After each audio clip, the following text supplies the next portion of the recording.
Me desperté antes de que saliera el sol, como casi todos los días desde que Elena partió. No por insomnio ni ansiedad, solo por costumbre.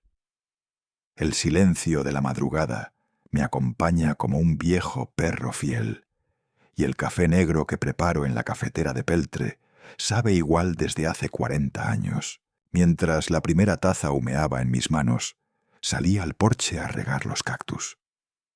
No necesitaban mucho, pero hacerlo me daba paz. A lo lejos se oía un gallo y los primeros motores de motocicletas. Doña Carmen, mi vecina, saludó con su voz rasposa. «Buenos días, don Rafa», le respondí con la mano en alto. Ella ya sabía que no soy de hablar mucho a esas horas. Me senté en la silla de mimbre, abrí la radio vieja y, como siempre, las noticias me recibieron con algún escándalo nuevo de corrupción. Esta vez era un diputado que había desviado fondos. Negué con la cabeza, apagué la radio y suspiré. Siempre igual. Volví adentro para limpiar el altar de Elena. El marco de su foto tenía polvo en las esquinas. Mientras lo pasaba con cuidado, sonó el teléfono fijo. Ese sonido metálico que ya pocos conocen.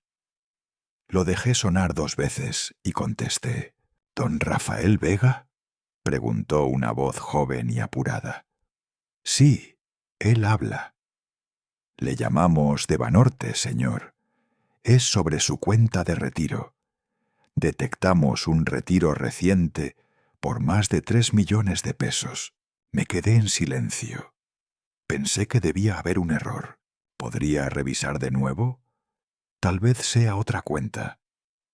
«Ya lo verificamos, señor. La transacción fue autorizada con un poder notarial firmado a nombre de Santiago Vega». Sentí que el suelo se abría bajo mis pies. Me costó tragar saliva. Caminé hasta el escritorio. Abrí el segundo cajón, donde guardaba papeles antiguos. Ahí estaba. El poder notarial que firmé hace 3 años, cuando tuve el infarto. Se lo di a Santiago sin pensar mucho, confiando en que algún día él sabría cuidar lo que era mío, lo que sería suyo. El joven del banco seguía hablando, pero yo ya no escuchaba con claridad.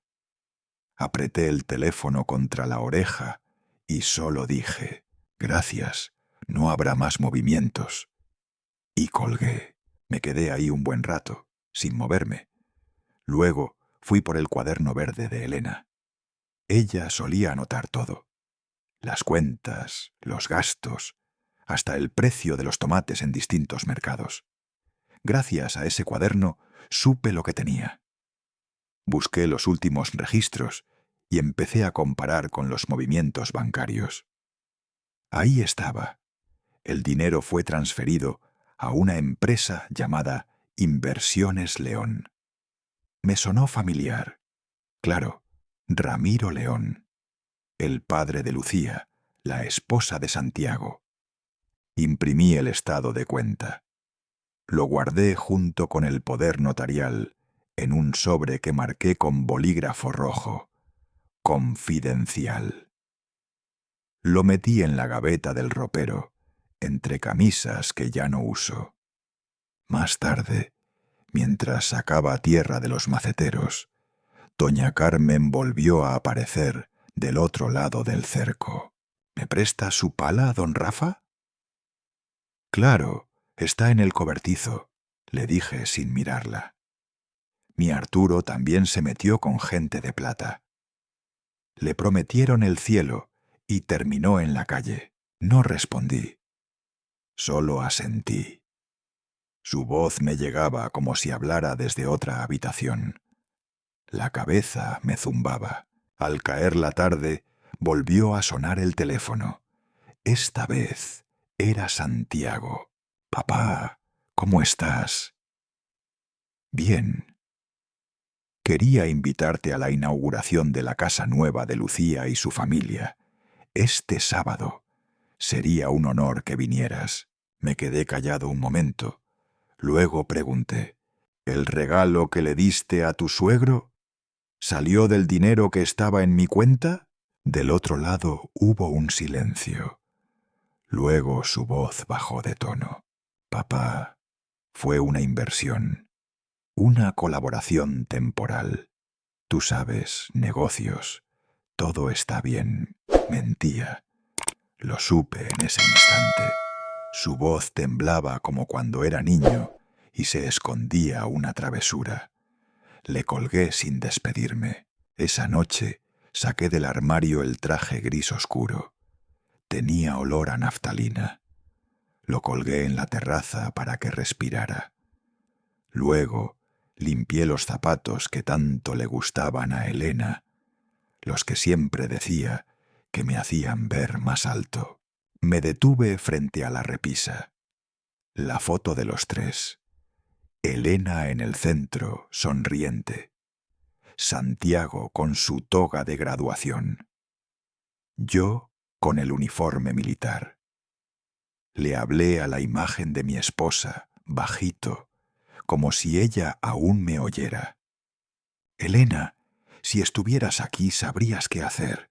En ese momento decidí que iría a esa fiesta. No para brindar, no para celebrar, sino para observar, para entender hasta dónde llegaba todo esto. Antes de dormir, abrí el viejo maletín donde aún guardaba cosas del servicio. Entre medallas y fotos descoloridas, encontré lo que buscaba: un bolígrafo de metal negro con micrófono integrado. Fue un regalo de un viejo compañero antes de su retiro. Cargué la batería, probé el interruptor. Aún funcionaba. Lo guardé en el bolsillo interior del saco. Me acosté sin cenar. Cerré los ojos, pero el sueño no vino. Afuera, el viento movía las ramas del árbol de mango, como si alguien tocara a la ventana. Y por primera vez en muchos años sentí frío en el pecho. No por el clima, sino por la certeza. Algo en mi familia se había roto, y yo estaba dispuesto a descubrir qué era. El taxi se detuvo frente al portón de hierro forjado. El chofer, un hombre joven con barba rala, me miró por el espejo retrovisor. ¿Es usted el chofer del evento?, preguntó con tono casual. Solo le respondí con una sonrisa, la clase de gesto que uno hace cuando las palabras sobran. Pagué en efectivo. El billete temblaba levemente entre mis dedos mientras lo entregaba. El portón se abrió con un suave zumbido eléctrico. Una alfombra blanca marcaba el camino hacia la entrada de la casa. Luces cálidas colgaban entre los árboles, iluminando el jardín como si fuera un escenario. El aire olía a bugambilias y a carne asada recién servida. Frente a mí, una hilera de autos de lujo. BMW, Tesla, un Jaguar rojo con placas personalizadas. Caminé despacio, con el bastón en una mano y la otra acariciando el borde de mi chaqueta vieja. En la solapa aún colgaba la pequeña medalla que Elena me regaló cuando me retiré del servicio. Un joven de smoking blanco se acercó. «¿Nombre, por favor?» «Rafael Vega», respondí. Sus ojos bajaron de inmediato hacia mis zapatos gastados. Dudó un instante antes de apartarse para dejarme pasar. No hizo ningún gesto de cortesía. Solo se giró en busca del siguiente invitado. El patio trasero parecía un salón de bodas. Una fuente iluminada borboteaba en el centro. Había camareros pasando con copas de vino y bandejas de canapés. Música de jazz flotaba en el ambiente. Saxofón suave, como si el mundo entero hubiera aprendido a hablar en susurros. Y allí estaba él, Santiago, mi hijo, con traje azul marino a medida, el reloj brillante en la muñeca y una sonrisa que apenas tocaba sus ojos. Corrió hacia mí, exageradamente entusiasta. «Papá, qué gusto verte», Me abrazó con fuerza. Sus manos olían a loción cara. Le di una palmada en la espalda, mecánica. Sentí el peso de su culpa entre cada palabra. Gracias por venir, de verdad. Mamá estaría feliz. Antes de que pudiera responder, apareció Lucía.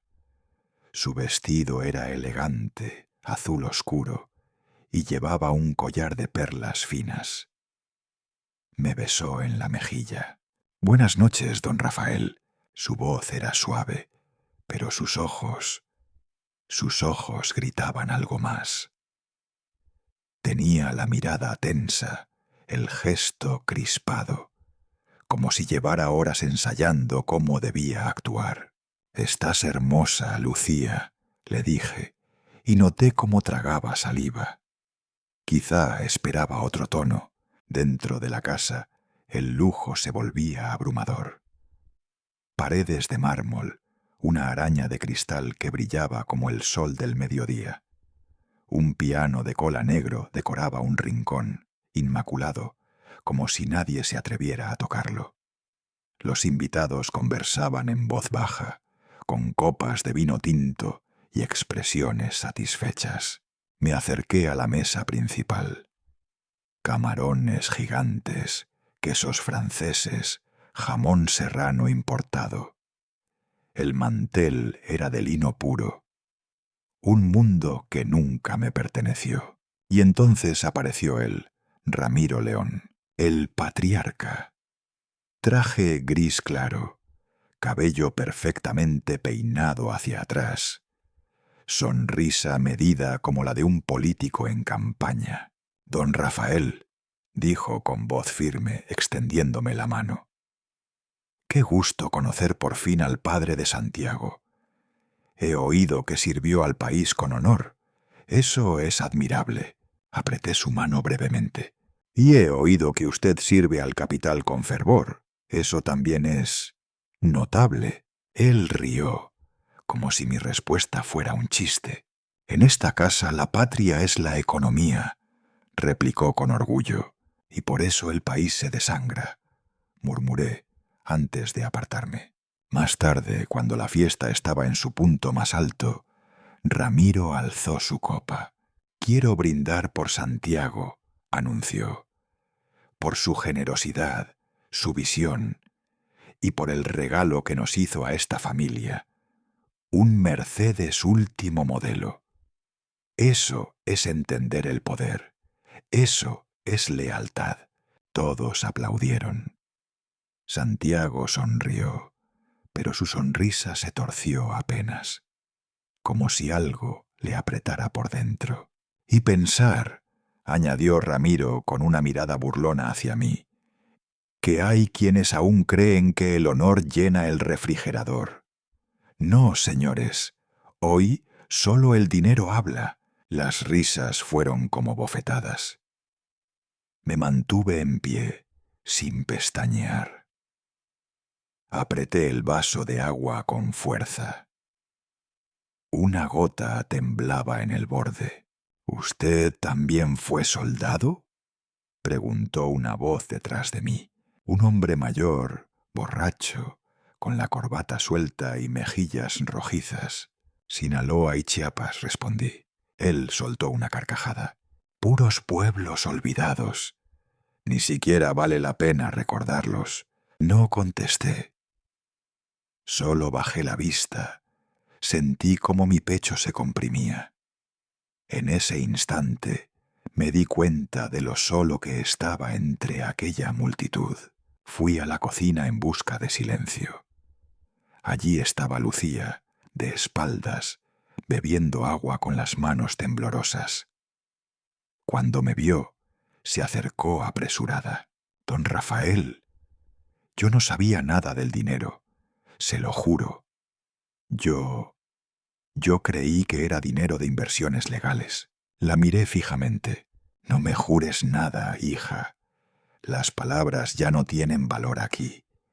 Lo único que importa es lo que uno hace». Ella bajó la mirada. Parecía a punto de llorar, pero no dije más. Solo di media vuelta, mientras la música volvía a subir volumen y las cámaras capturaban risas vacías. Salí por la terraza. Grabé imágenes con mi celular. Las placas del Mercedes, el logo de Inversiones León en la cochera, el rostro de Ramiro mientras brindaba. Al acercarme a la salida, un guardia me detuvo. «Señor, la salida del personal es por atrás». «Perfecto», le dije. El personal siempre sabe por dónde salir sin hacer ruido. Caminé hacia la oscuridad. En el taxi de regreso, pasamos frente al centro de Guadalajara. Los anuncios de neón iluminaban el cristal con reflejos verdes y rojos. Pensé en Elena. ¿Qué diría ella si viera todo esto? ¿Qué sentiría al ver en lo que se había convertido su hijo? Bajé en una tienda de abarrotes. Compré una libreta nueva con tapa negra. Al llegar a casa, encendí la lámpara del escritorio y escribí: Día 1. Mi hijo me robó el alma y aún no lo sabe. Guardé la libreta en el primer cajón, donde solía guardar las cartas de Elena. Afuera, las nubes se arremolinaban en el cielo nocturno, cubriendo lentamente las estrellas. Se avecinaba tormenta, y esta vez no sería solo de agua. Me desperté más tarde de lo habitual. El reloj de pared marcaba casi las 9, y por primera vez en años no sentí culpa por quedarme en cama. Me senté con dificultad al borde del colchón. El saco que usé la noche anterior colgaba de una silla. Aún olía a humo de puro y perfume caro. Apreté los ojos un momento, como si pudiera borrarme de esa imagen. Fui al baño. El rostro que me devolvió el espejo era el de un hombre más viejo de lo que recordaba. Ojeras oscuras, líneas profundas en la frente, la barba blanca salpicada como las primeras heladas del año. Me mojé la cara con agua fría, pero no sirvió de nada. Había algo más que cansancio en ese reflejo. Bajé a la cocina. El café sabía rancio. Afuera, los pájaros piaban sobre los cables eléctricos, indiferentes a la miseria humana. Me senté en el porche con la taza caliente entre las manos. Carmen, mi vecina, cruzó la calle con paso lento y me entregó el periódico del día. «Hoy hablan de ustedes», dijo con una sonrisa de esas que esconden pena. La portada del Informador llevaba una foto a todo color. Ramiro León cortando una cinta roja, Santiago a su lado, y en el fondo, yo. Detrás de ellos, medio oculto por un florero de orquídeas, como un extra en una obra donde alguna vez fui protagonista. El titular rezaba: Empresario Ramiro León inaugura mansión junto a su yerno Santiago Vega. Sentí como algo dentro de mí se encogía. Volví a mirar la foto. Santiago sonreía con ese aire de superioridad que solo tienen los jóvenes que creen haberlo conquistado todo. Ramiro lucía imponente, satisfecho. Y yo parecía un asistente, un estorbo, un padre ornamental. Al mediodía, el teléfono sonó. Lo dejé repicar 3 veces antes de contestar. «¿Papá?» La voz de Santiago sonaba brillante, como si aún llevara la resaca de los brindis de anoche. «Solo quería asegurarme de que no te molestaste por la fiesta. Fue un evento social, nada personal». Me quedé en silencio. Por el auricular se colaban risas, el tintinear de copas, música de fondo. «¿Con quién estás?», pregunté con tono seco. «Con unos socios. Estamos cerrando un par de tratos, ya sabes, cosas grandes. Ramiro cree que la fundación puede expandirse al sector habitacional». Apreté la taza de café con la otra mano, ya fría. Me armé de valor. «Dime una cosa, Santiago. El dinero que usaste para esos regalos a Ramiro salió de mi cuenta. Silencio. Apenas unos segundos. Pero en una conversación entre padre e hijo, ese silencio pesaba como plomo. «Papá, tú ya no lo necesitas», dijo por fin, sin rastro de vergüenza. «Estamos haciendo algo más grande que tú y yo. No es personal, es progreso». ¿Progreso? ¿Robarle a tu padre es progreso? No es robo si tengo acceso legal. Tú firmaste esos papeles, ¿recuerdas? Entonces lo supe. No se trataba solo de dinero, era algo más profundo. Santiago no solo me había dejado atrás, me había borrado. Mientras él seguía hablando, abrí el cajón del escritorio y saqué un pequeño dispositivo. Un grabador militar viejo, regalo de un compañero de armas. Lo encendí sin decir una palabra. La Fundación Elena Vega no puede quedarse estancada en becas de música y comedores, papá. Ramiro tiene una visión más eficiente. Vamos a blanquear algunos contratos de construcción a través de ella. Todo legal. Lo hemos consultado con abogados. Eficiencia, legalidad. Palabras limpias para acciones sucias. ¿No entiendes, papá? El mundo cambió. Tu honor no sirve de nada aquí. Dan ganas de reírse de cómo todavía defiendes esa palabra. Honor. Y entonces, como una puñalada por la espalda, soltó. Además, no olvides que tú tampoco fuiste tan limpio. ¿O quieres que hablemos del sobre que recibiste en Sinaloa en el 89? El corazón me dio un brinco. La mano me tembló. ¿De qué estás hablando? De ese agradecimiento que una constructora te entregó cuando aprobaste aquel puente militar. Lo recuerdo todo. Mamá lloró esa noche. ¿De verdad crees que puedes juzgarme? No respondí. El recuerdo me golpeó como un martillo oxidado. Aquel escándalo enterrado bajo años de silencio. Sí, había un sobre. Y sí, lo devolví. Pero la mancha quedó, como una sombra persistente. Santiago colgó sin despedirse. El pitido del auricular sonó largo como un lamento. Me levanté con lentitud. Fui al armario del pasillo. Saqué una caja metálica cubierta de polvo. Dentro, el expediente disciplinario. El sello del ejército aún visible. Advertencia formal. 1989. El papel amarillento temblaba entre mis dedos. Al atardecer, me senté en la sala y pasé el archivo de audio al viejo USB que usábamos en la iglesia para los himnos.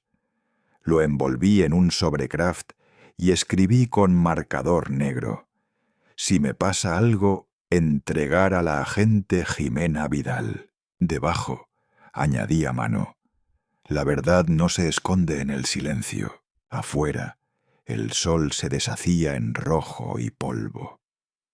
Adentro, el silencio era espeso, como lodo en el alma. La voz de Santiago aún flotaba en mi memoria. «Solo hago lo que tú hiciste». Salí un momento. El aire fresco no lograba calmarme. Caminé hasta la tienda de don Julio. Él me miró con sorpresa. «Don Rafa, creí que había dejado de fumar. Hoy necesito humo para ver claro entre las sombras», le respondí. Me vendió el paquete sin más preguntas. De vuelta en casa, me senté en el porche. Encendí un cigarro con las manos temblorosas.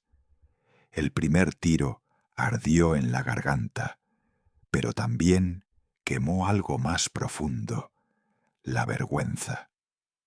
No por lo que Santiago había dicho, sino por no haberlo visto venir. Dentro de la casa, El grabador aún parpadeaba en rojo.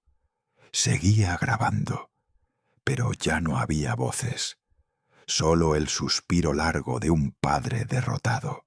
La noche caía sobre Guadalajara con un aire pesado, de esos que presagian tormenta.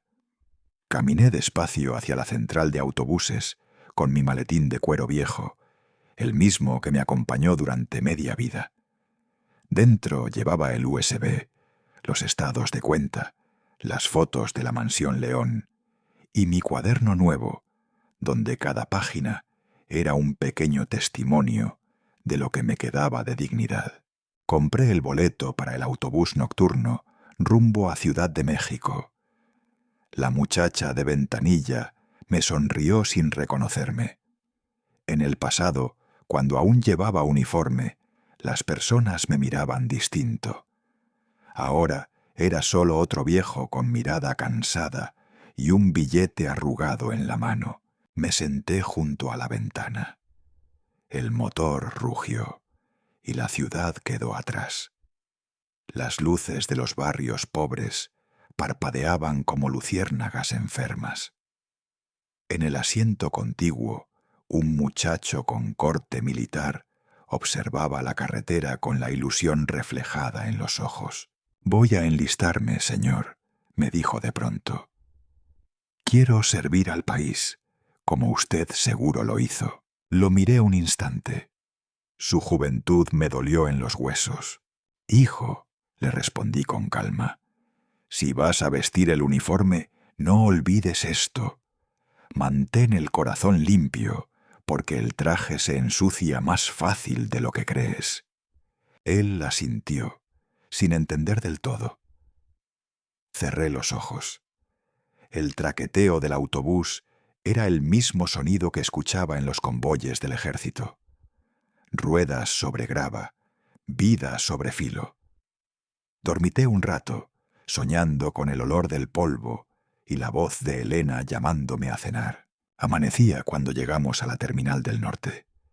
El aire de Ciudad de México olía a diésel, tamales y lluvia. Bajé del autobús con el cuerpo entumecido.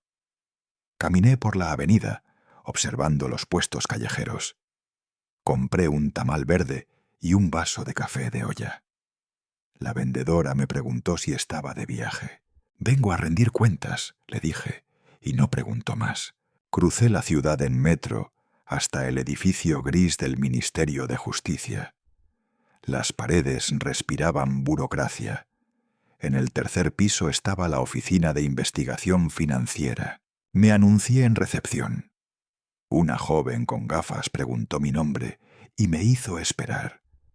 Minutos después, apareció ella. Inspectora Jimena Vidal. Tenía unos 40 y tantos años, el cabello recogido y la mirada de quien ha visto demasiado y aún no se rinde. «Don Rafael Vega», dijo estrechándome la mano. «Pase, por favor». Su oficina era pequeña, sin lujos. En el escritorio había más papeles que espacio libre. Cerró la puerta detrás de mí. «¿Qué lo trae hasta aquí?», preguntó. Saqué el sobre de mi maletín, lo coloqué frente a ella. «No traigo acusaciones, inspectora, solo la verdad». Ella abrió el sobre con cuidado. Primero el USB, luego los documentos impresos. Encendió su computadora y reprodujo el audio.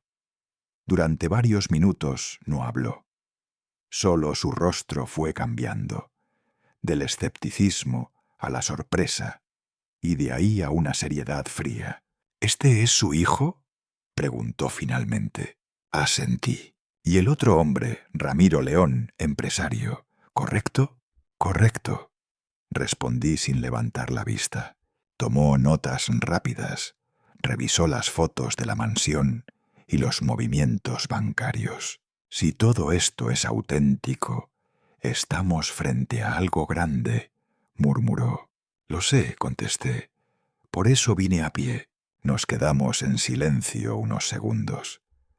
A través del cristal esmerilado de la puerta se veían sombras moviéndose. 2 jóvenes empleados curioseaban, susurrando. —¿Es él?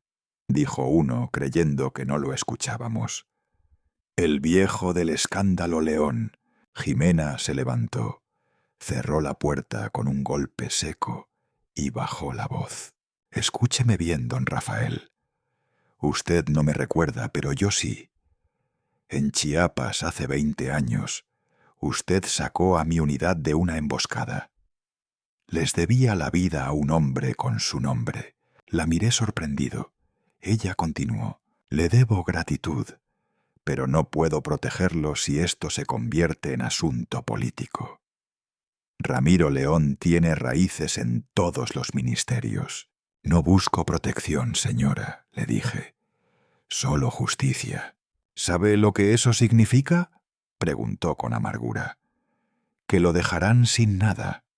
Ni siquiera su reputación sobrevivirá. La reputación no me interesa, respondí. Ya me la quitó mi propio hijo. Ella suspiró. Tomó un formulario, lo llenó, me lo pasó.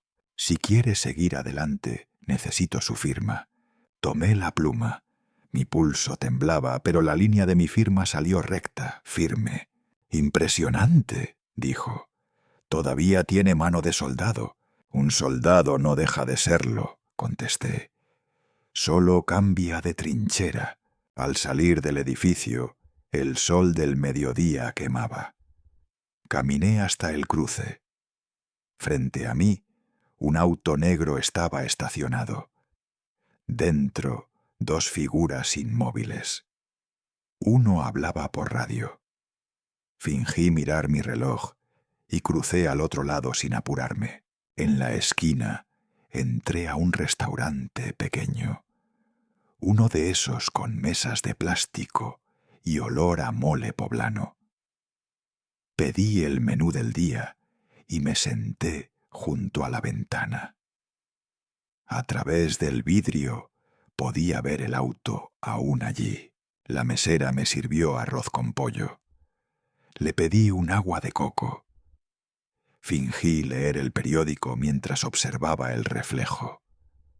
No tenía duda. Me seguían. Terminé de comer con calma. Dejé unas monedas de propina y salí por la puerta trasera que daba a un callejón. Tomé un taxi viejo y le pedí al chofer que me llevara a la terminal. Antes de subir al autobús de regreso, marqué desde una cabina pública. «Inspectora Vidal», dije cuando atendió. «Me están siguiendo». Del otro lado, silencio. Luego su voz firme. «Manténgase en silencio unos días. No regrese a Guadalajara hasta que yo lo contacte». «No puedo callar, inspectora. No después de lo que escuché. A veces el silencio salva vidas, don Rafael», respondió ella. «Le llamaré pronto». Colgué sin prometer nada. Saqué mi cuaderno y escribí en la última página libre. Día 9. He vuelto a la guerra. El autobús arrancó. Afuera, los campos se extendían bajo un cielo color ámbar. Una mujer joven cargaba a su bebé en el asiento de al lado. El niño me miró con curiosidad y sin decir palabra me ofreció una galleta. La acepté con una sonrisa. Fue el primer gesto puro que recibía en muchos días. El sol se hundía en el horizonte cuando cerré los ojos. En el zumbido del motor escuché los ecos de otra guerra, una que no se libra con balas, sino con verdades, y supe, con una certeza fría, que el viejo soldado acababa de regresar al frente. Esa mañana bajé como siempre a la cafetería de la esquina. El aire olía a pan tostado y café recién hecho, pero había algo raro en la atmósfera. Julio, el dueño del local, me saludó sin levantar la vista. No fue hasta que me senté en el taburete de siempre que lo vi. El Heraldo de Jalisco, abierto sobre el mostrador, con una fotografía mía en portada. Borrosa, tomada desde lejos, pero inconfundible. mi rostro endurecido mientras entraba al edificio de la Procuraduría. El titular me golpeó en el estómago. Exmilitar Rafael Vega, acusado de paranoia. Señala a su hijo empresario por corrupción. No supe cuánto tiempo me quedé mirando el papel. Solo recuerdo haber dejado unas monedas junto a la taza y salir sin probar un sorbo de café. Afuera, el sol brillaba sin culpa. Los rumores no tardaron en llegar. Al pasar frente a la casa de los Ortega, escuché los susurros tras la reja. Dicen que don Vega está perdiendo la cabeza. ¿Cómo va a acusar a su propio hijo? Doña Carmen, mi vecina de toda la vida, me interceptó en la acera. Rafa, tú no eres así. La gente dice tonterías, ya sabes cómo son. Le sonreí sin decir palabra. Ni siquiera yo sabía quién era ya. Esa misma tarde llamé a la inspectora Jimena Vidal. Su voz sonaba distinta, apagada. Don Rafael, han filtrado su caso. Esto no es casualidad. Quieren desacreditarlo para que desista. ¿Quién? Pregunté, aunque en el fondo lo sabía. Gente muy bien conectada. Santiago y Ramiro no están jugando limpio. Le recomiendo que no ande solo. No me asusta la mentira, le dije. Me indigna que me traten como a un loco. Ella prometió enviarme una copia de los documentos que estaban siendo manipulados. Por correo seguro, dijo. Y colgó. Esa noche me obligué a ver el noticiero. La presentadora anunció con voz solemne una exclusiva familiar. Y allí estaban ellos. Santiago en primer plano, los ojos vidriosos. Mi padre no está bien. Ha sido un gran hombre, pero últimamente está confundido. Lo amamos, pero necesita ayuda. Ramiro, con ese aire de patriarca hipócrita, le puso una mano en el hombro. En la familia León respetamos a los mayores, pero también sabemos cuándo es momento de intervenir por su bien. Apagué el televisor. Pero sus voces seguían resonando en mis paredes, como ecos que no podía expulsar. A la mañana siguiente encontré un sobre sin remitente en el buzón. Dentro, un documento legal. Solicitud de evaluación psiquiátrica para incapacitarme. Decía que varios vecinos lo habían firmado. Reconocí algunas firmas. O mejor dicho, supe que eran falsas. Me dirigí a la comisaría. No hay remitente. Las firmas están falsificadas, le dije al agente. Él encogió los hombros. Tal vez es una broma pesada. Hoy en día cualquiera puede copiar una firma. Salí de allí con el corazón golpeando dentro del pecho. No por miedo, sino por una mezcla extraña de tristeza y furia. ¿Hasta dónde pensaban llegar?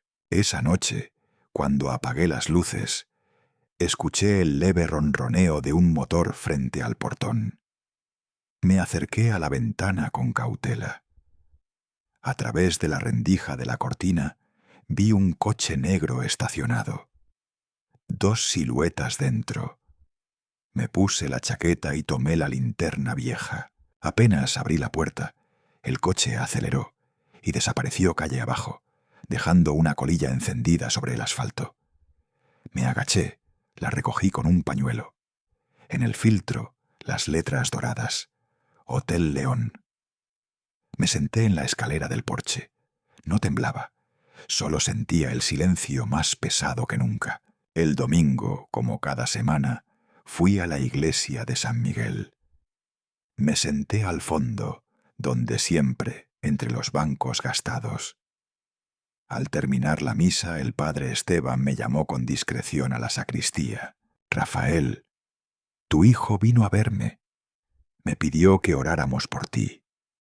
Dijo que estás confundido, que te dejas llevar por teorías dañinas.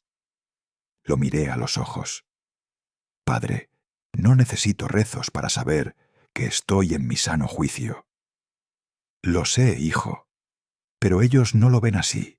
Cuando salí al atrio, la vi. Lucía, mi nuera, parada en la sombra del pasillo lateral. Los ojos hinchados, la boca apretada.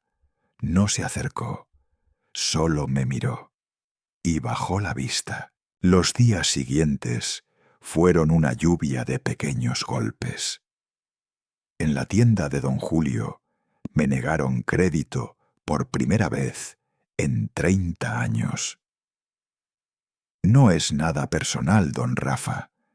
Las cosas están difíciles. El chico que repartía el periódico ya no dejaba el heraldo frente a mi puerta. Y una tarde, en la plaza, un niño me gritó riendo: «¡Viejo loco Vega!». No le respondí, solo recogí mi sombrero, que el viento había hecho volar, y seguí caminando. Esa noche me senté en el porche, como tantas otras veces. El radio viejo chispeaba una melodía de otro tiempo. Cielito lindo. Cerré los ojos, no para dormir, sino para recordar. A Elena, a mis años de servicio, a la dignidad que aún intentaba conservar. Abrí el cuaderno donde había anotado cada paso desde que comenzó esta pesadilla. Escribí con pulso firme: día 21. No me derriban con mentiras. Mi silencio será mi arma. Apagué la lámpara. Solo la luna quedó encendida, colándose por entre las rejas del ventanal. Y en ese instante comprendí que la guerra apenas comenzaba. Pero yo no pensaba rendirme. La mañana amaneció con una calma engañosa, como si el cielo de Guadalajara aún ignorara el temblor que comenzaba a sacudir mis días. Caminé lentamente hacia el café La Flor de Mayo, aquel rincón escondido donde Elena solía llevarme los domingos para huir del ruido de la ciudad. Allí, entre mesas de hierro forjado y macetas de bugambilias, el pasado solía respirar con un poco más de dulzura. Me senté en la mesa junto al farol, como de costumbre. Pedí un café negro, sin azúcar, y un pan dulce con ajonjolí. Mientras esperaba, mis dedos encontraron un folleto abandonado sobre la mesa. Fundación Elena Vega, construyendo el futuro desde hoy. El logo era nuevo, moderno, dorado, frío. Abajo, en letra pequeña, el nombre: Grupo León, patrocinador oficial. Apreté el folleto con una rabia silenciosa hasta que crujió entre mis manos. ¿Está ocupado este asiento? Levanté la vista. Lucía, vestida con un abrigo beige, gafas oscuras que no podían ocultar sus ojeras. El tono tembloroso de su voz era apenas un susurro. «Siéntate», dije. Sus manos temblaban al rodear la taza de café que el mesero le trajo. Por un momento, ninguno dijo nada. Solo el ruido lejano de los autos y el golpeteo de una cuchara contra una taza cercana. «¿Santiago sabe que estás aquí?», pregunté. Lucía negó con la cabeza. «No, no lo sabe, y si lo supiera, no estaría viva para contarlo». Sus palabras cayeron pesadas. Bajó la mirada, sacó algo de su bolso, un sobre grueso y una pequeña memoria USB. Lo encontré anoche en la laptop de Santiago. Contratos falsos, correos con mi padre. Don Rafael, están usando el nombre de su esposa para lavar dinero del proyecto en Tepic. Millones de pesos, todo disfrazado como donaciones. Me alargó el sobre. La miré por un instante.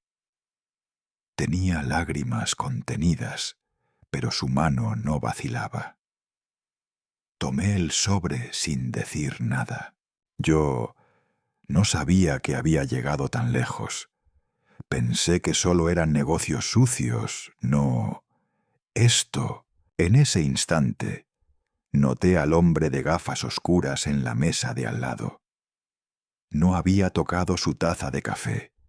No leía, no hablaba, solo nos miraba. Me incliné un poco hacia Lucía, sonreí como si habláramos de banalidades y dije en voz alta: «El café aquí sigue siendo igual de amargo, ¿verdad?». Lucía entendió al instante.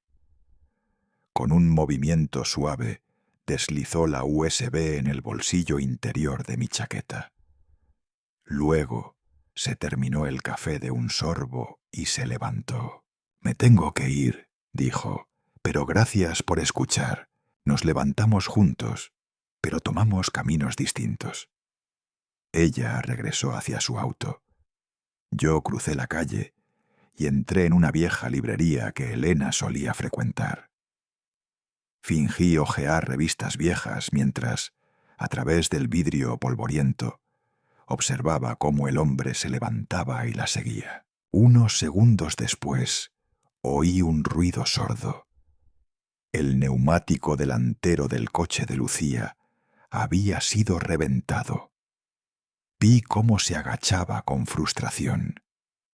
Me apresuré a salir de la tienda. Al llegar, vi a un joven con una chaqueta de repartidor parado cerca.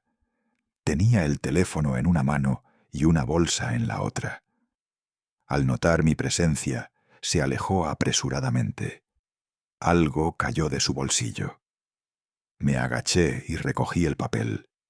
Un recibo con el logotipo de León Constructora. Guardé el papel en mi cartera sin decir nada. Lucía me miró, aún inclinada sobre su rueda. Le dije: «Déjalo así. Llama a una grúa. No te quedes más aquí». «Ya lo sé». Su voz apenas era audible. Esa noche, en casa, encendí mi computadora. Era vieja, lenta, pero aún confiable. Inserté la USB. Carpeta tras carpeta se abrió ante mis ojos. Documentos firmados digitalmente, correos electrónicos, flujos de dinero. Ramiro, Santiago, contratos inflados, cuentas en paraísos fiscales. Copié todo 3 veces. Una copia la escondí en la caja fuerte detrás del cuadro de bodas de Elena. Otra la metí en un sobre acolchado que enviaría por correo a Jimena, mi exalumna ahora fiscal auxiliar en la Ciudad de México.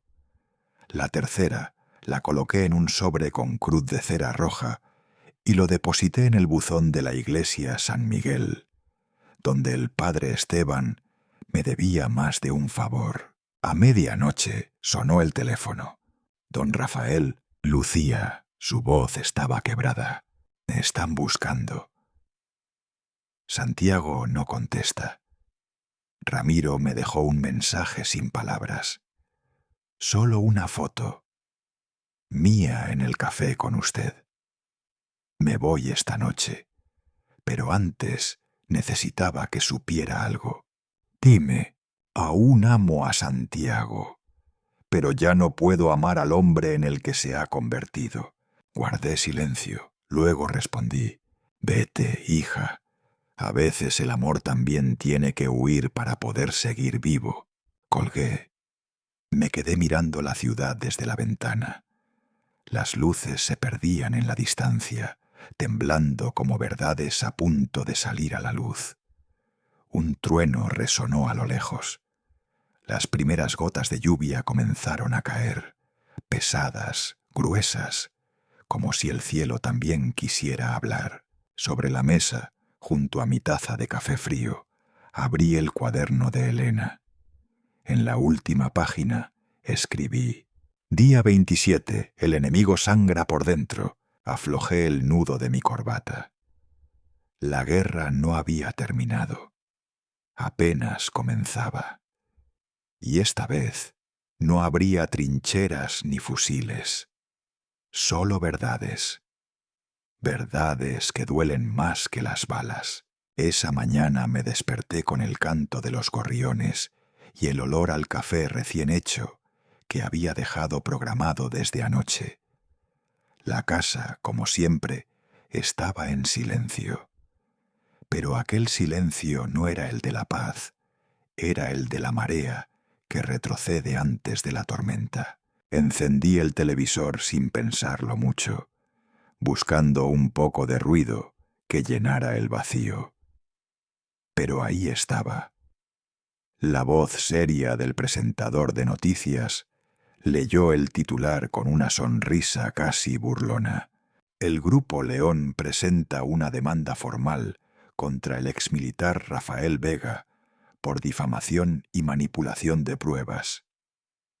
La denuncia fue firmada por su propio hijo, Santiago Vega. Me quedé quieto, con la taza en la mano.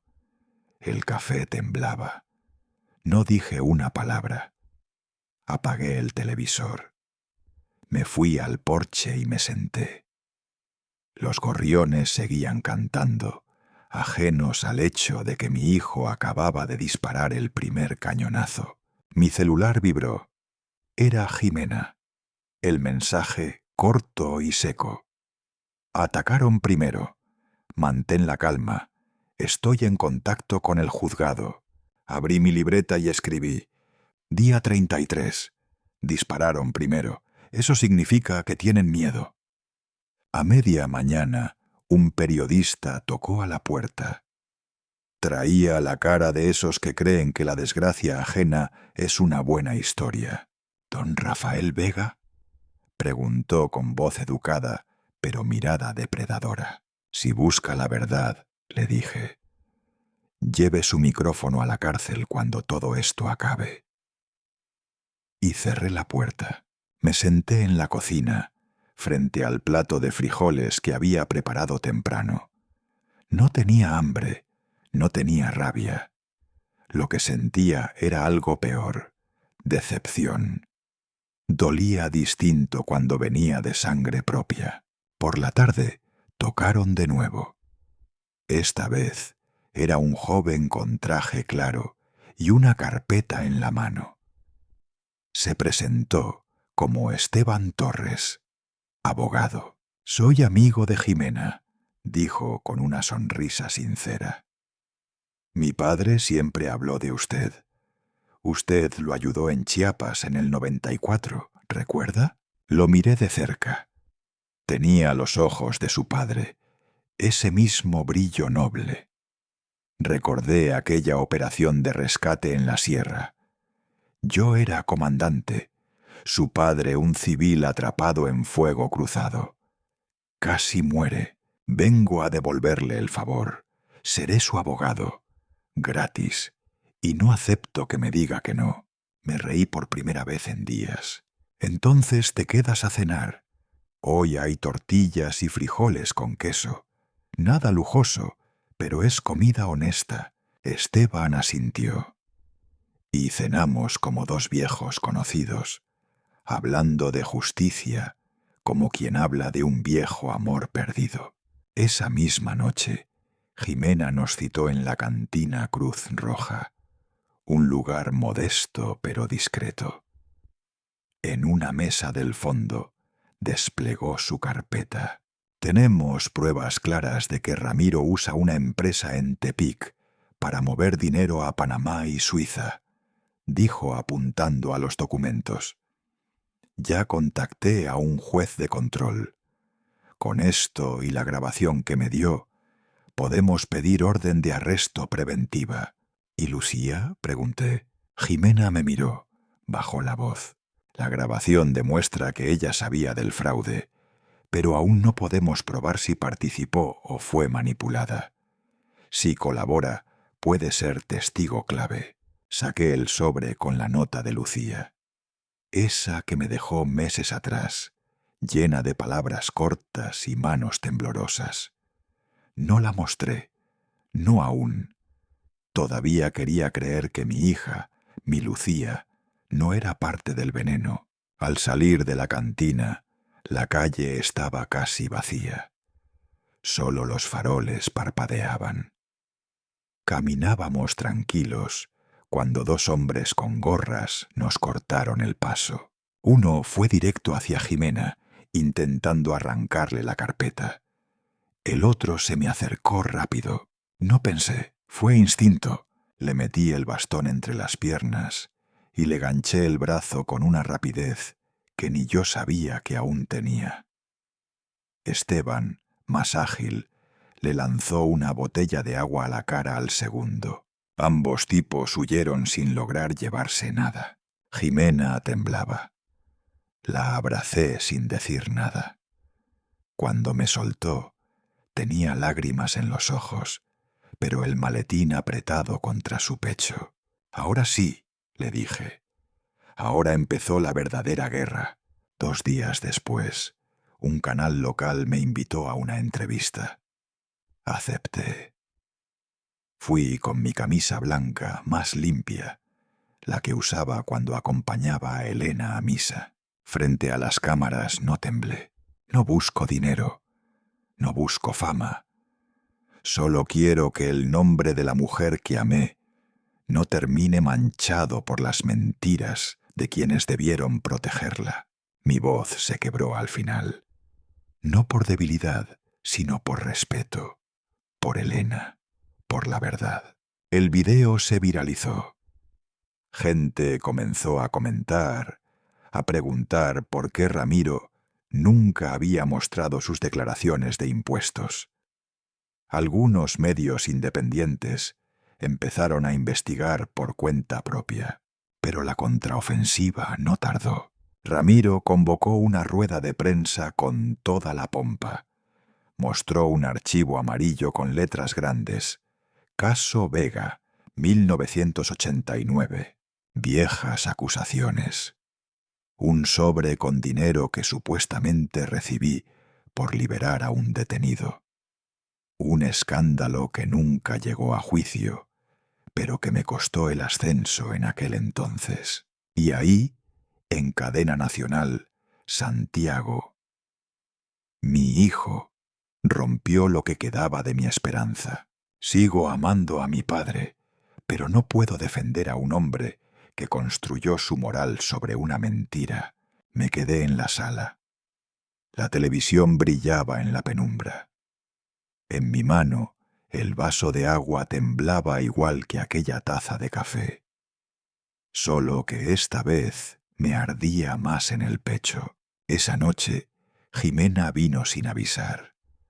Puso sobre la mesa un sobre viejo, con el mismo sello de la Secretaría de Defensa. Esto es lo que ellos van a usar para destruirlo, don Rafa. Pero si usted lo enfrenta con la verdad, se vuelve su escudo. Abrí el sobre. Estaba todo ahí. La carta de reprimenda, el informe interno, la nota del comandante que decía falta de pruebas para procesar, pero se recomienda sanción.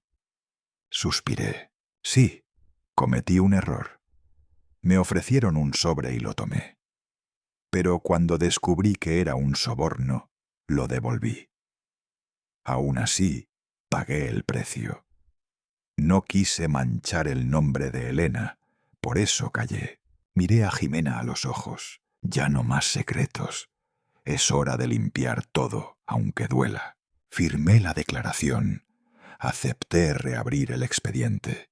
La lluvia comenzó a golpear el techo justo después de que ella se fue.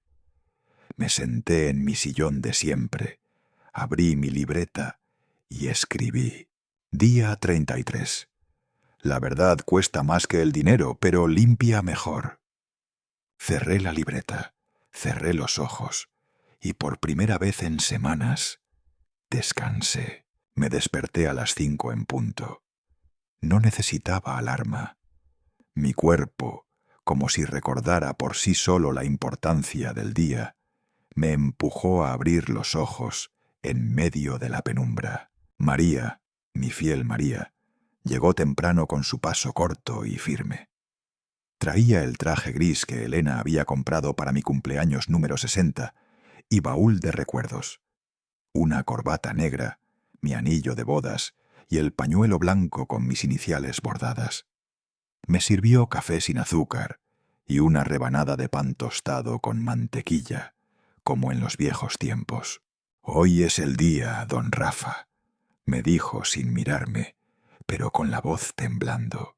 Miré por la ventana. Afuera, los policías ya colocaban vallas metálicas alrededor del juzgado. Las luces de las cámaras ya comenzaban a parpadear como luciérnagas sin alma. Guadalajara no dormía. A las 7, Jimena y Esteban llegaron en la camioneta vieja de su padre. Llevaban consigo una caja de plástico llena de documentos, carpetas y sobres con etiquetas escritas a mano. Yo asentí, sin palabras, y subí al vehículo. El trayecto fue en silencio. Nadie se atrevió a hablar. La ciudad parecía más grande que nunca, más ajena. Pero al llegar al centro, la multitud ya se había congregado.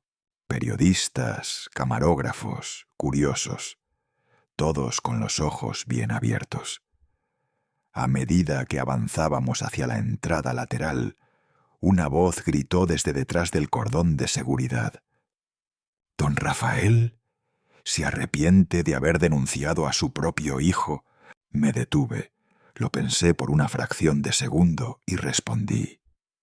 «No denuncié a mi hijo, denuncié la mentira». Un murmullo recorrió a los presentes como una ola leve. Avancé sin volver la vista. En el vestíbulo del juzgado me encontré con Lucía. Estaba sentada sola en una de las bancas de madera, vestida de beige, con el cabello recogido y el rosario de Elena enredado en los dedos. Sus ojos tenían sombra de insomnio. «Van a intentar callarlo otra vez, papá», susurró sin mirarme directamente. «El silencio también habla, hija», le respondí, y le toqué brevemente el hombro. Nos separaron al poco rato. Me condujeron a una sala pequeña con paredes color crema, donde firmé unos papeles. Luego nos llevaron a la sala de audiencia. El estrado, las banderas, la cruz de madera en la pared. Todo parecía más solemne que en mis recuerdos de juventud. Ramiro León ya estaba allí, impecable en su traje azul marino, con su abogado al lado. Santiago también, cabizbajo, mirando fijamente un punto invisible en la madera del piso. No me miró ni una sola vez. La jueza, una mujer de rostro serio y cabello recogido en un moño apretado, comenzó leyendo los cargos. Su voz era firme, sin adornos. Jimena se puso de pie para presentar las pruebas. Primero, el expediente del fideicomiso. Luego, los correos electrónicos, donde se mostraban movimientos bancarios sospechosos. Después, las grabaciones aportadas por Lucía, en las que se discutía cómo aislarme legalmente. El abogado de Ramiro se levantó airado. «Objeción. Pruebas obtenidas sin autorización judicial». La jueza pidió orden. Yo mantuve la vista fija en mis manos, que temblaban apenas, como hojas viejas. Entonces, Jimena pidió la palabra de nuevo. «Su señoría, tenemos nueva evidencia recibida ayer. Una carta certificada del Ministerio de Defensa». La sala se tensó. La jueza asintió. El documento confirma que en 1990 el ciudadano Rafael Vega devolvió en su totalidad el sobre con dinero indebido recibido durante su servicio y fue exonerado de cualquier falta. El expediente fue cerrado en 1991. Una oleada de murmullos cruzó la sala. Algunos asistentes se incorporaron levemente en sus asientos. Santiago, por primera vez, alzó la cabeza. Me miró. Sus ojos estaban empañados, como los de un niño sorprendido en medio de una travesura que se le fue de las manos. Bajó la vista otra vez, con los labios temblorosos. Lucía se puso de pie, respiró hondo. Su voz apenas salía, pero era nítida. «Quiero declarar, su señoría». La jueza le dio paso. «Durante años pensé que mi padre era un hombre terco, que no sabía adaptarse. Hoy entiendo que fue el único que no se dejó comprar, ni siquiera por su propia familia. Lo traicioné, lo ignoré. Y hoy quiero reparar parte de eso». Jimena le pasó un pequeño dispositivo. Lucía lo conectó al sistema de audio. Pulsó play. La voz de Santiago resonó en la sala. «Si conseguimos que lo evalúen, que lo declaren incapaz, todo esto se acaba. Ramiro tiene a alguien en la clínica. No tardará nada». Ramiro maldijo en voz baja. Santiago palideció. «Eso no es verdad», gritó él poniéndose de pie. La jueza golpeó la mesa con el mazo. Jimena detuvo la grabación. Pero ya era tarde. Todo estaba dicho. Silencio, pesado, doloroso, casi insoportable. La jueza tomó nota. Luego pidió un receso breve. Salimos al pasillo. Esteban me alcanzó una botella de agua. Mis manos apenas lograban sostenerla. Afuera, la gente se había multiplicado. La televisión retransmitía en directo. En redes sociales, alguien me mostró su teléfono. El hashtag justicia. Para don Rafael se había vuelto tendencia. Carmen, mi vecina, lloraba frente a la pantalla. «Ese es mi vecino», le decía a su nieto. Cuando volvimos a la sala, todo se resolvió en menos de 20 minutos. Ramiro León y Santiago Vega quedan bajo detención preventiva, declaró la jueza, mientras se investiga su implicación en delitos de lavado de dinero, fraude fiscal y manipulación de documentos públicos. Sentí un leve mareo, no por felicidad, no por venganza, por el peso del nombre recuperado. Mientras los escoltas esposaban a Santiago, él giró la cabeza hacia mí. Sus labios se movieron casi en silencio. «Papá, lo siento, no dije nada. Solo me llevé la mano al pecho y bajé la cabeza. Al salir del juzgado, el sol de la tarde me acarició la frente.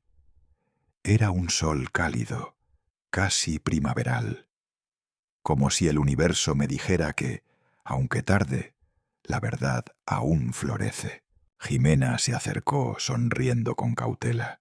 «Ganamos, don Rafael. ¿Cómo se siente?» «Yo no gané», le respondí. «Solo recuperé mi nombre.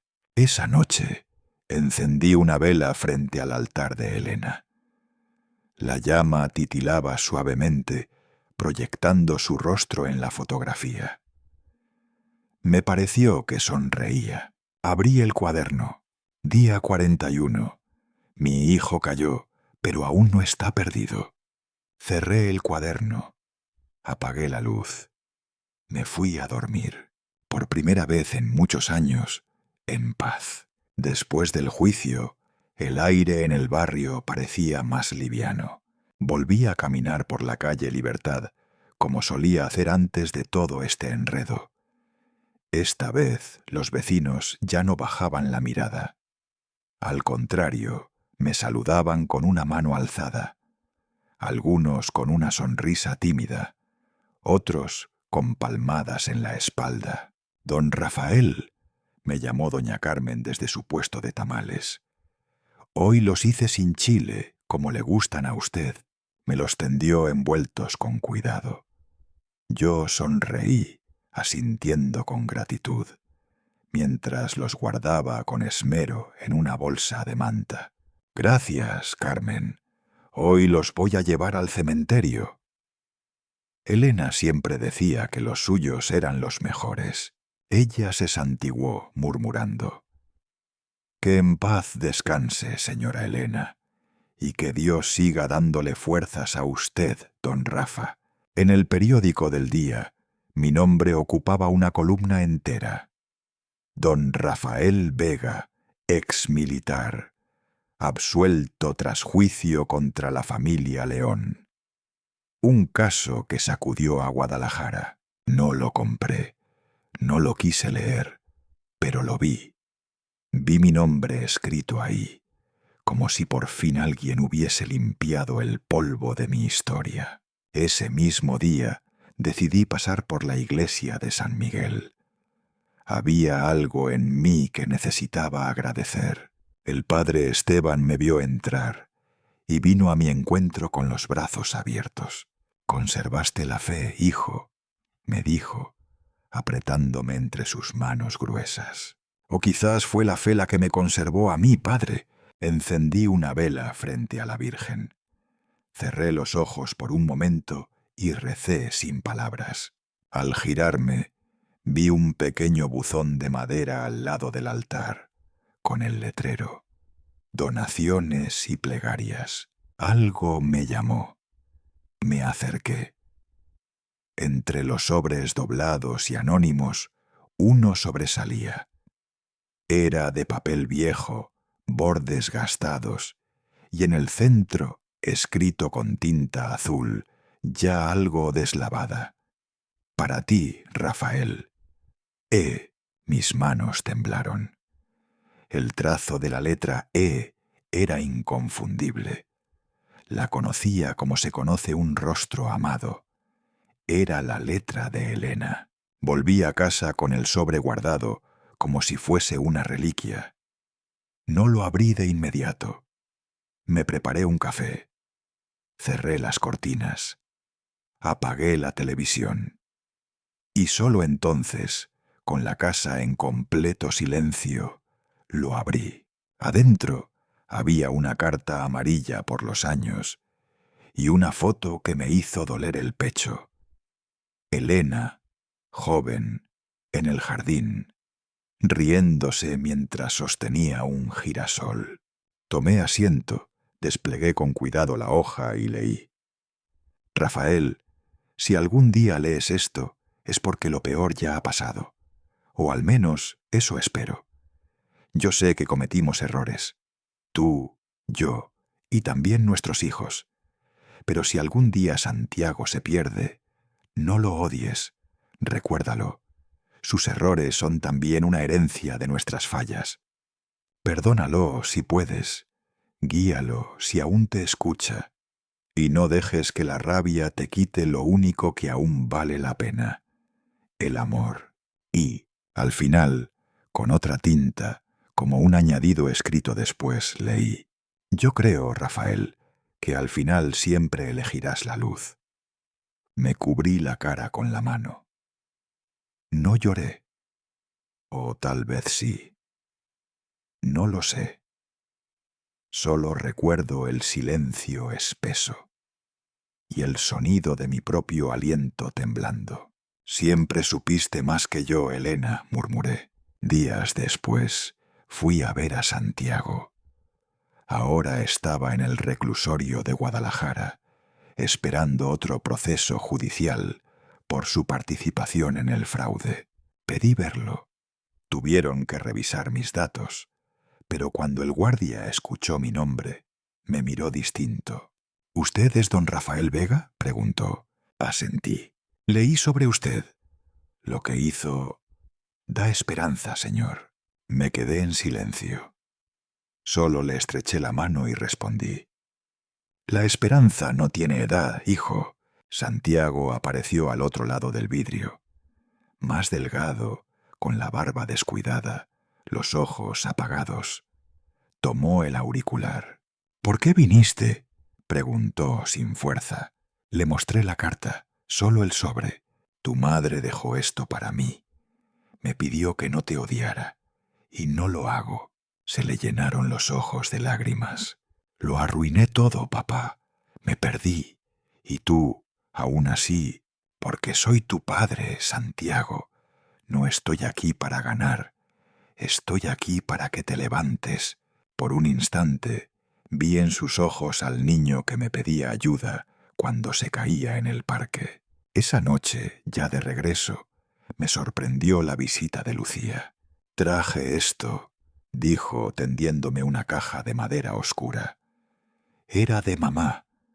Lo guardó con sus cosas personales. «Yo creo que debe estar contigo». Abrimos la caja sobre la mesa de la cocina.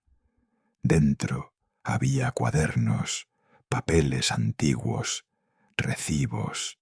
«Es el archivo original del Fondo Fundación Elena Vega», me explicó Lucía. Desde los años en que ella misma lo gestionaba, había recibos de donaciones, cartas de niños de un orfanato en Tepic, fotos de adultos mayores sonriendo en un hogar de cuidados paliativos. «Ella lo dio todo», dije en voz baja, mientras yo solo aprendía a vivir como ella ya vivía. Lucía no dijo nada, solo asintió. Al fondo de la caja había una hoja doblada con letra casi temblorosa. «Elena en sus últimos días.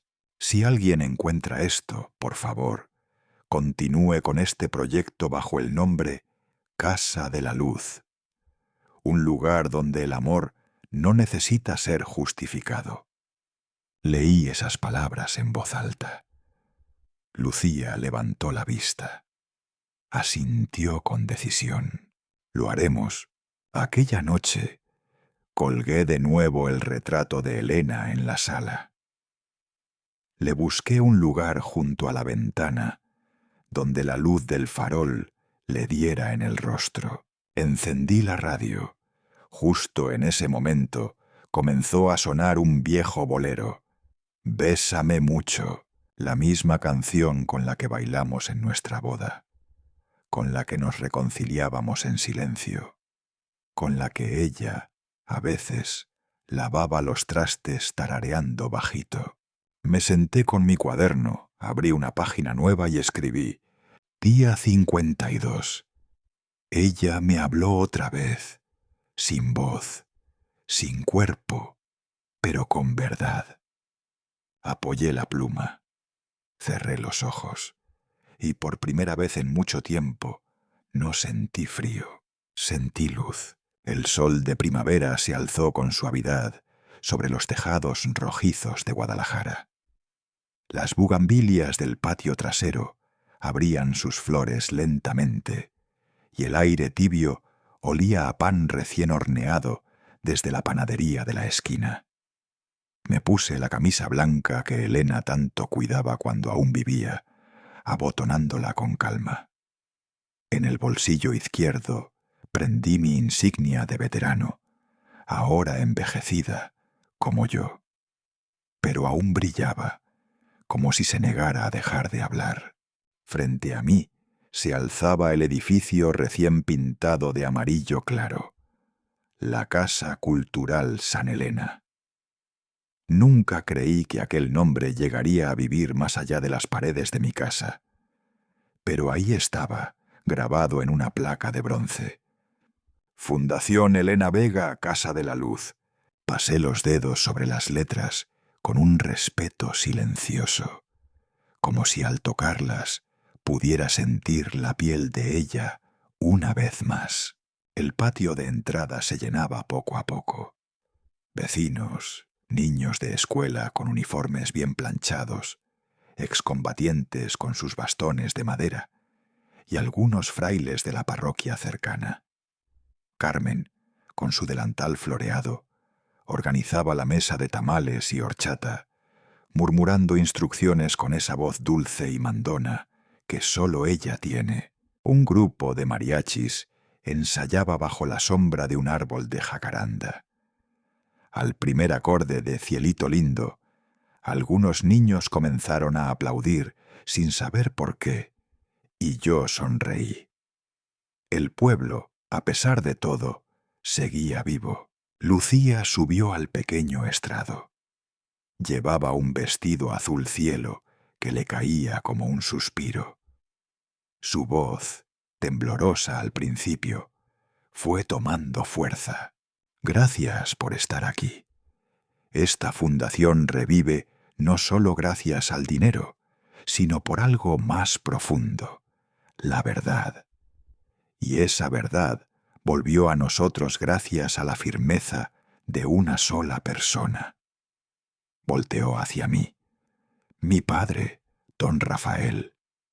Yo bajé la mirada, no porque me diera vergüenza, sino porque a veces el orgullo duele como un nudo en la garganta. Entonces ocurrió algo que me rompió por dentro. Mi nieto, Marcos, se acercó con un pequeño ramo de flores silvestres, envuelto en papel periódico. Me lo ofreció con ambas manos, mirando al suelo. «Para mi abuelo», dijo. Me agaché, lo abracé con fuerza, y por primera vez en muchos años dejé que mi corazón se derritiera un poco. El silencio también puede llorar, pero sin ruido. Después del acto, se me acercó un joven de traje sencillo, rostro afable. «¿Don Rafael? Soy Esteban, abogado de oficio. Quería saludarlo personalmente. Acabo de recibir notificación del juzgado. Su hijo Santiago tuvo reducción de condena». Asentí con lentitud. No le pregunté cuánto tiempo menos.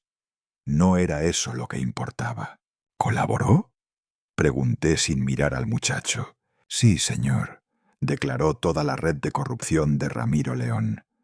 Fue clave para desmontar la operación. Tomé aire, observé los azulejos nuevos de la fachada.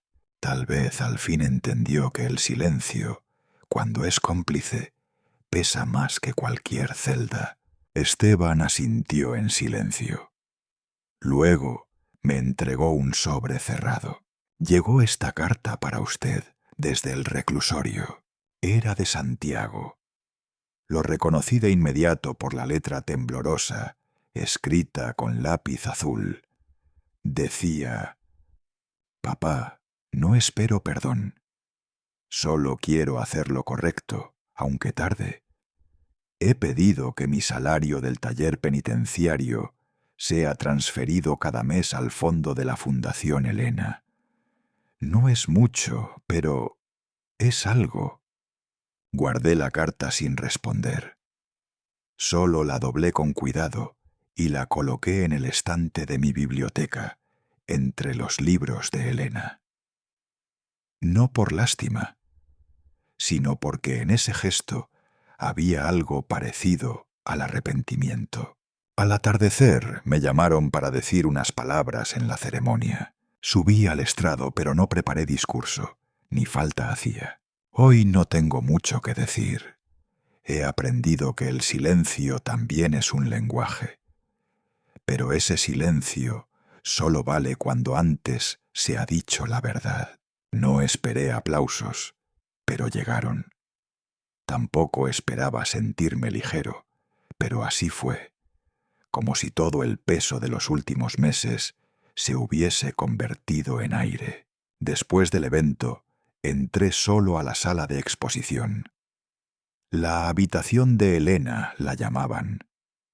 En las paredes colgaban fotos de juventud, cartas que ella escribió cuando yo estaba en servicio, y mi viejo uniforme militar, aún con las costuras que ella misma remendó tras la guerra.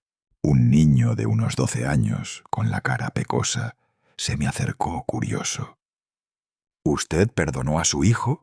Me agaché mirándolo a los ojos. Cuando uno entiende que todos cometemos errores, perdonar deja de ser algo heroico. Se vuelve necesario. El niño asintió, sin entender del todo, pero con respeto. Cuando el sol desapareció detrás de las torres de la iglesia, todos comenzaron a marcharse. Me quedé sentado en una banca de piedra frente al edificio. El viento movía lentamente las ramas de los árboles. Un gorrión se posó en mi hombro, como si buscara compañía. Saqué el cuaderno viejo de Elena. Lo había escrito casi completo en sus últimos días. Hoy abrí la última página. Mi propia letra decía, día 180. El silencio ya no pesa. Vive conmigo. Cerré el cuaderno. No lloré. No hacía falta. La noche cayó. Las luces de la Casa Cultural San Elena permanecieron encendidas como faroles de memoria. Desde una de las ventanas, un viejo radio reproducía un bolero suave. Esa misma radio donde Elena solía escuchar las noticias mientras cocinaba. En el interior, 2 retratos enmarcados. Uno de Elena, otro mío. Colocados uno junto al otro, con una vela encendida en medio. Y en la pared, una frase grabada con: el precio del silencio fue la verdad, y valió cada lágrima.